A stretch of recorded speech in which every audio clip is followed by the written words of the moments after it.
NFL Week 16, Saturday night prime time. We got Bills, Chargers. For anyone that's been watching these game previews, should already know about the fired head coach angle, where you bet on the team that just fired their head coach. There's been two examples this season. I talked about them in these previews and bet on them both. When the Panthers fired their head coach, and then the Raiders after they fired their head coach, and we got the win with both of them.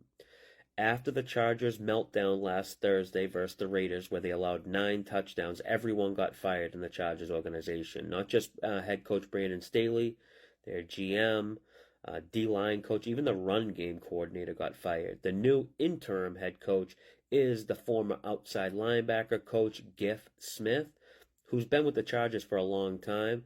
This is all very similar to the Raiders, who promoted a defensive coach to head coach. Antonio Pierce and is a guy that players like and speak highly of. Chargers' new head coach knows he's not going to be the head coach next year, so he's just going to get these guys motivated, and we should see the players respond with a big effort out of spite or dislike for the fired coach, same as the Raiders did. Also, the players can't blame it on the coach now if they play bad. It's all on them.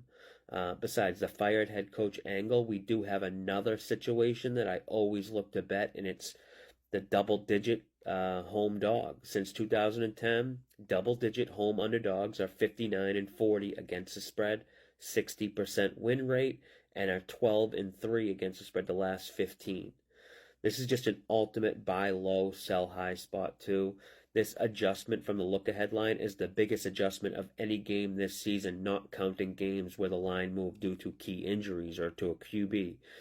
This line was 9.5 and adjusted up 4 points. It's an extreme case of recency bias. Chargers coming off a game where they got blown out and quit at halftime, and the Bills off a dominant blowout win over Dallas. The Bills and Chargers are just two teams on total opposite ends of the public perception right now. Now, Buffalo, with reports of several players dealing with the flu, has to go cross-country on a short week to play a Chargers team who has extra time to prepare.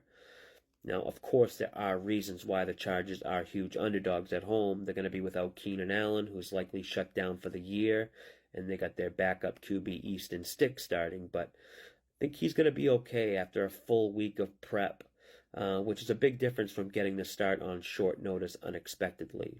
So I'm going with the Chargers here. We got the fired head coach bump angle, the double-digit home dog angle. I bet the Chargers plus 13.5 shortly after it opened. Line's currently around 12.5, but with this being a standalone primetime game, I think we could see the public drive this line back up to 13, so you might want to wait to see if that happens. Also, a prop I really like is Austin Eckler under rushing and receiving yards. The combined yards is combined rushing and receiving 71.5. I think he's done for the year. He has no reason to play. He's a free agent, and risking getting hurt would be the only thing to mess up him getting paid. Chargers have already started to phase him out, limiting his snap percentage. 71.5 just seems way too high, but if he somehow does go off for 200 yards, it probably helps the Chargers keep the game close, but I think we see more Isaiah Spiller and Josh Kelly in this one. And that's all I got for this one. Till next time, good luck with your bets.